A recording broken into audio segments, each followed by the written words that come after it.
Hey, what is going on, my friends? It's another episode of What's the Tea this week, the bi-weekly show that I've started as an excuse to talk about the things that I love, mainly video games on this channel. Maybe I'll branch out and talk about movies or music in the future, but for right now, I'm going to stick to gaming. And today on the agenda, I am going to say that I am going to be putting up an Iceborne playthrough from Monster Hunter World in anticipation for Monster Hunter Wilds as a kind of get good kind of thing. I gotta get good in Monster Hunter again because I haven't been playing it a lot. And honestly, practicing Rise might do more damage than good, as much as I do love Rise, just because the gameplay is just so far apart. The gameplay experience is way different, an arcadey thing versus like a simulated world, right? So that is coming. Be on the lookout for that because I hope it is very entertaining. I love playing World. Over 1,000 hours in the first game, so I think I'm pretty good at it. We'll see if I still am. I also this week sat down, and last week, part of it, and played the Zero Dawn Remaster. Because Horizon is getting a lot of attention lately and even has a Lego game coming out, which is crazy. So for right now, the Horizon Zero Dawn Remaster was actually great. I played through it beginning to end, which, I wasn't sure if I was going to do because I have played both the games multiple times already. Well, the second I played once through, and I haven't played the DLC yet, but the first game I have played, originally when it came out on the PS4, and then again when it got a 60 frames per second patch. And then I got the PC version, and that was mostly to get it before it was delisted. Thanks, Sony, for that, by the way. That's great. Great business practice, guys.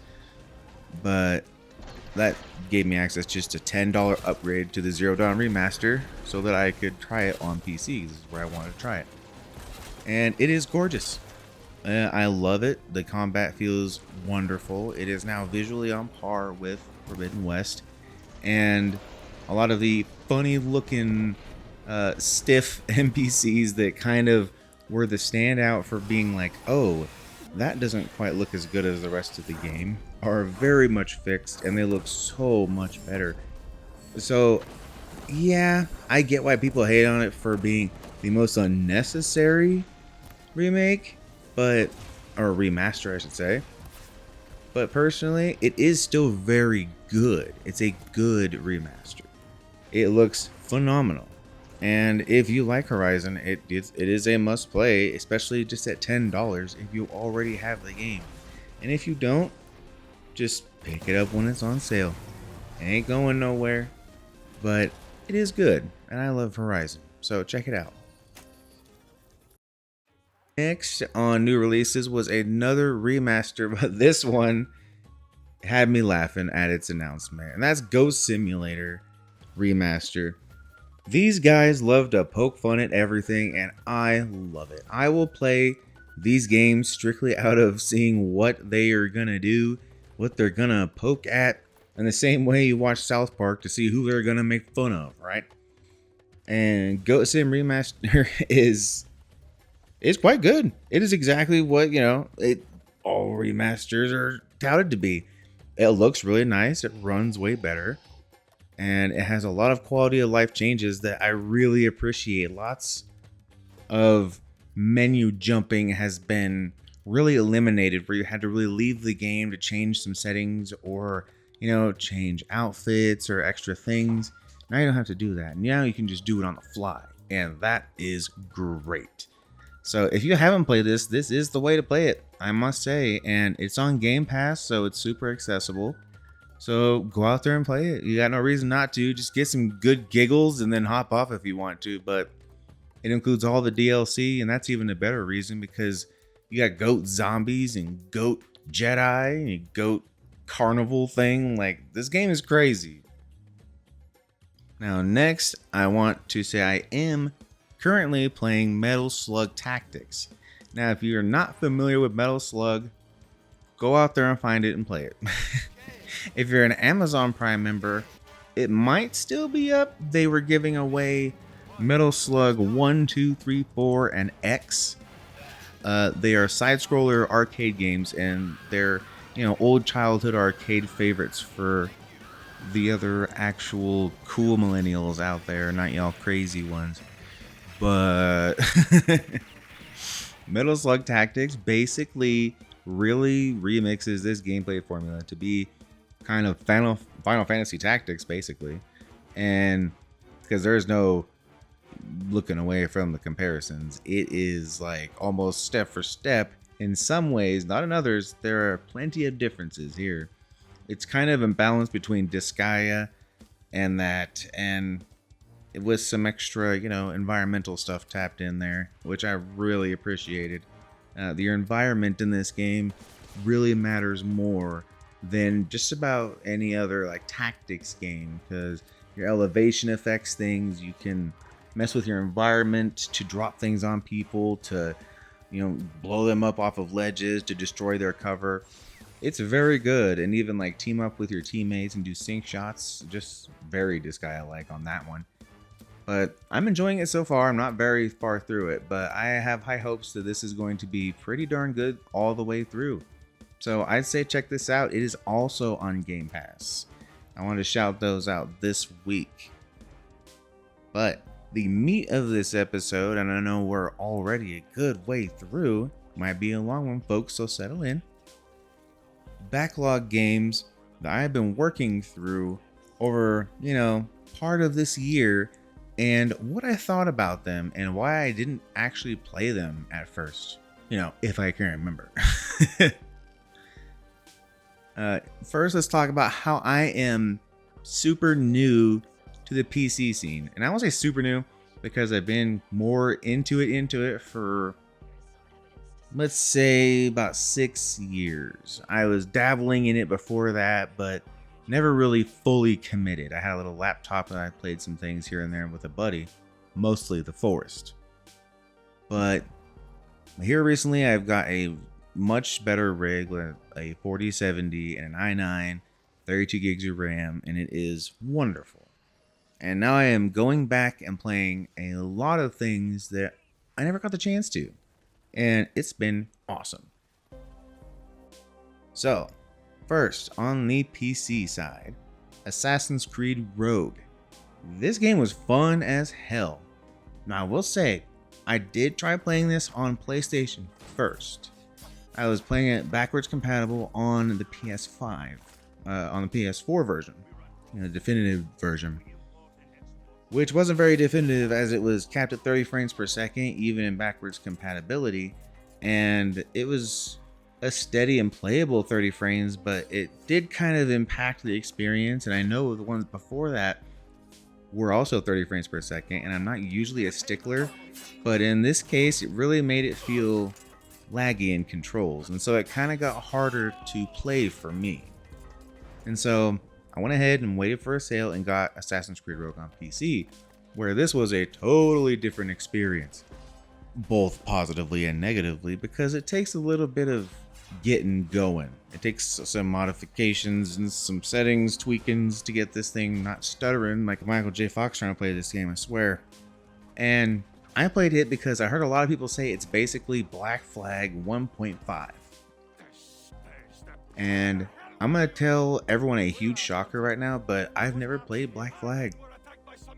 That completely dropped off my radar because I was up Call of Duty's ass at the time, and I am ashamed. I am working on that. I have already downloaded Black Flag, and I'm going to be playing it. But back to Rogue.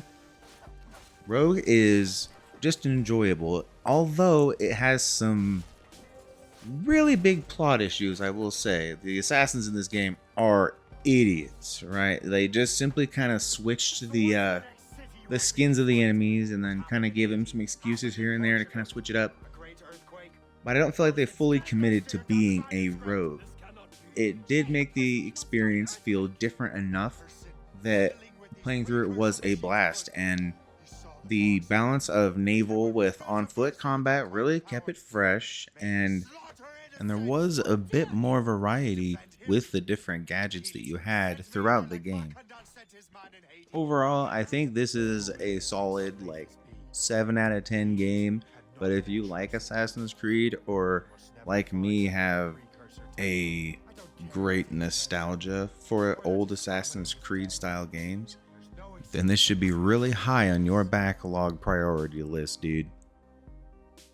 Next up is a free game that you can just pick up at any time, and it's for us Bloodborne fans who have gotten no service ever from Sony and probably never will at this point. No, honestly, I've heard rumors here and there that it's coming, but at this point, I can't believe it till I see it. But for now, you can go play Bloodborne, or you can play Nightmare Kart, this Mario Kart style racing game with Bloodborne elements to it, and it comes together quite nicely. I kind of expected to just kind of dip my toe in this and be like, oh, that was kind of neat. What a cool little thing. But I played through this whole thing and put my playthrough up on the channel because it was honestly a joy.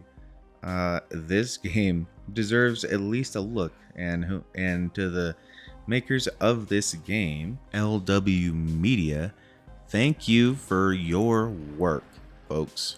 That was wonderful, and I'm sure I will return to it in the future because there was plenty to unlock and plenty to find still in the game. Y'all actually put a ton of different vehicles, characters, and like tracks, modes, unlockable weapons. Like, this was admirable. Good on you guys.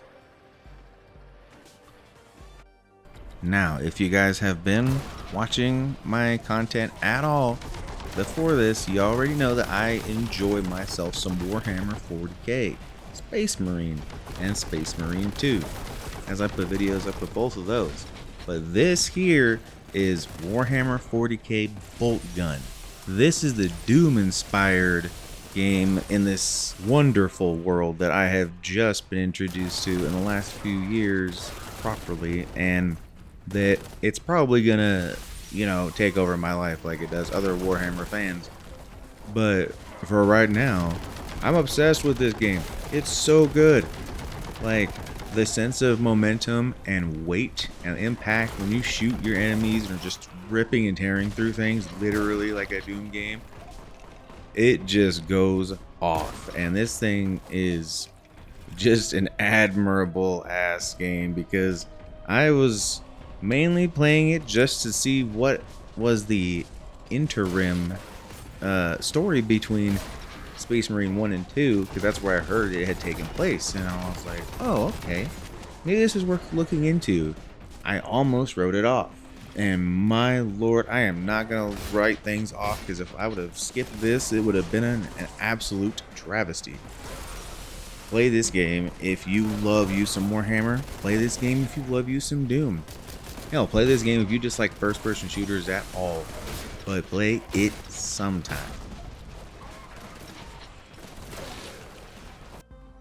And now, as a little bonus, a few things that I played on PlayStation 5 that I think deserve some attention if you haven't played them.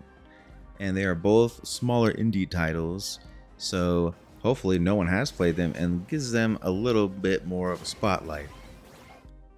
First on that list is TMNT Shredder's Revenge. This game is fantastic. And now, I am a big fan of the old Double Dragon games and the kind of newer and older, depending on who you're asking, Scott Pilgrim vs. the World brawler.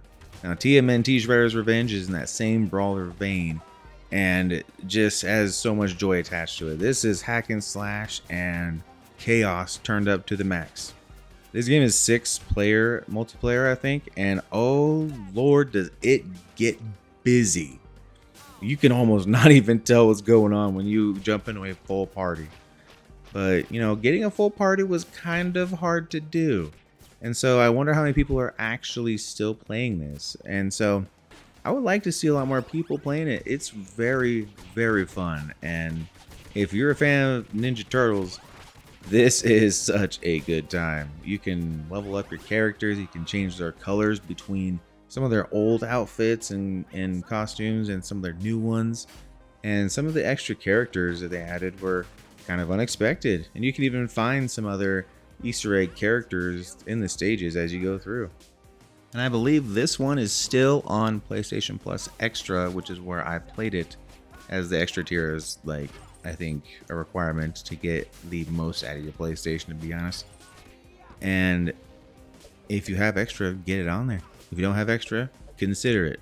Trust me, they've put some bangers on there, including Dead Island 2 recently, which I've talked extensively about. Now, last on the backlog shout out, and the newest title probably, yeah, the newest title on here, that would be the Plucky Squire. This game is joy, right? This game is childhood joy in a bottle, condensed and put on the screen for you. This is the story of Jot and his buddies who go around their adventures not only in a storybook with a ton of different mini games and a very charming art style and story, but at some points and later on it becomes a central mechanic. You jump out of the storybook and become part of the real world, and so do your enemies and the story, and you'll be jumping into these things similarly on different things, maybe a lunchbox, right, or a thermos with a design on it. It might have a character that you can interact with, so you're going to go up and hop on the thermos and become part of that thermos's story, per se. It's so creative and left me just awestruck on the creativity side of this. So if you have kids, or even you just want to tap into your inner child, play this. I guarantee it'll hit you right there, the same way that It Takes Two recently did. Our heroes continued their ascent. Now that's the end of this week's episode. It might actually end up being the longest with how much I had to talk about with the backlog games. And I didn't even talk about all of them. We will tackle some more of those in the future. And thank you for being here, listening to me ramble on. I hope you enjoyed this, and maybe we'll check out some of these in the future. Until the next episode, enjoy the rest of you guys' day and the weeks to come. Talk to you later.